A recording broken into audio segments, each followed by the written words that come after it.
Okay, so we'll be discussing first part of applications of first order differential equations.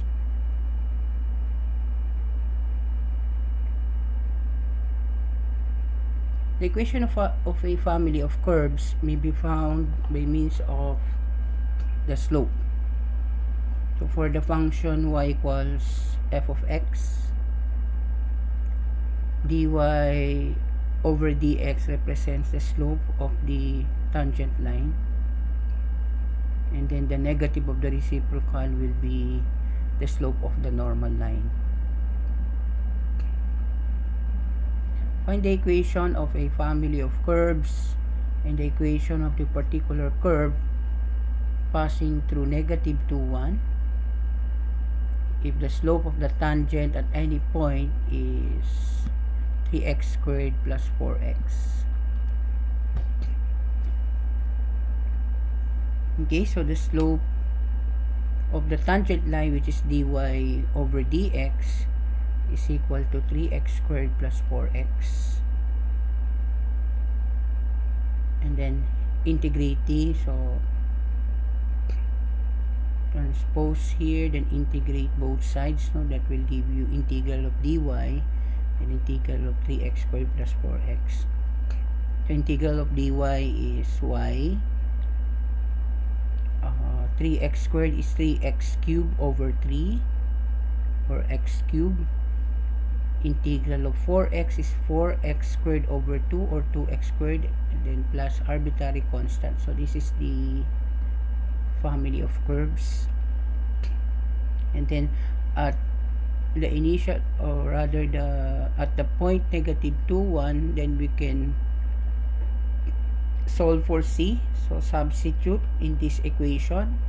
Y is 1, your x is negative 2. So c is equal to 1. So the particular curve passing through the point negative 2, 1 is y equals x cubed plus 2x squared plus 1.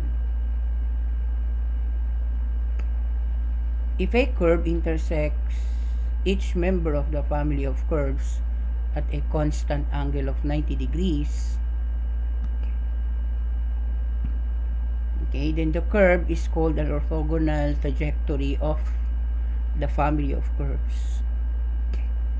So if dy over dx represents the slope of the family of curves, then the negative of the reciprocal represents the slope of the orthogonal trajectory. Orthogonal means perpendicular or normal.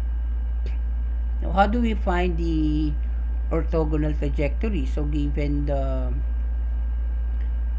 equation of the family of curves, or the general solution, we eliminate the arbitrary constant to obtain the required first order differential equation, and then we will replace dy over dx by negative dx over dy, and this is called the equation of the orthogonal trajectories, and then we solve the resulting differential equation.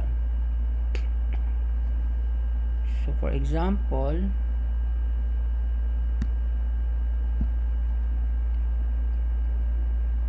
find the orthogonal trajectories of circles through the origin with centers on the x-axis. Okay, so since each circle passes through the origin and the center lies on the x-axis, then the center can be represented by h0. So all points, so if the center lies on the x-axis, then the y-coordinate will always be 0. So your k here is equal to 0. And then the circle always passes through the origin, and therefore the distance from the center to the y-axis, or the center, will always be the radius. So h, the x-coordinate of the center, is equal to the radius of the circle. So this is the graph, no? So you have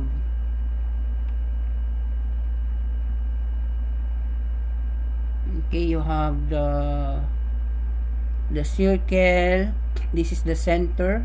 So choose one particular curve. So the x coordinate is h, and then the y coordinate is 0.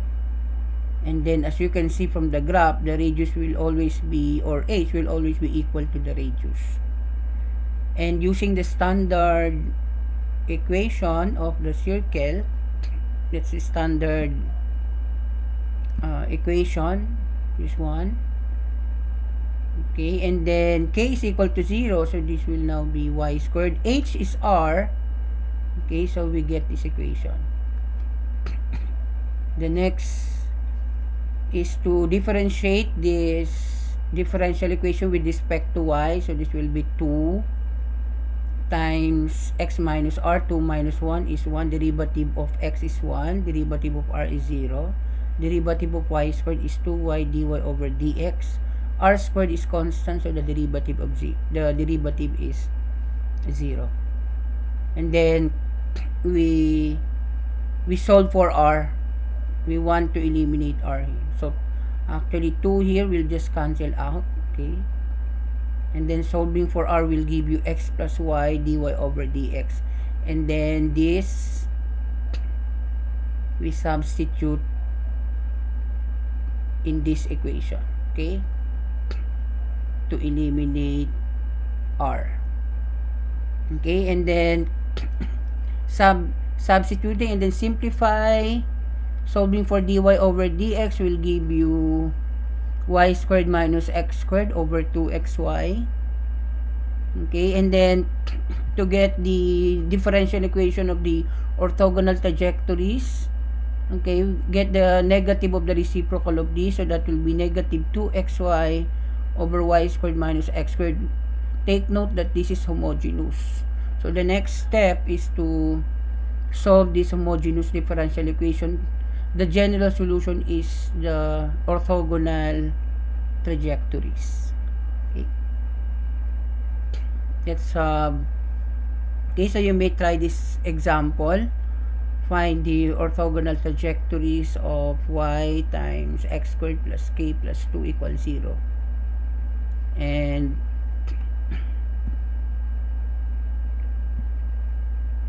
you should obtain y cubed equals c minus 3 ln of x. So this will be your first equation. And then the second equation will be the derivative of this. Okay. Which is y by product rule, no, is equal to 2x,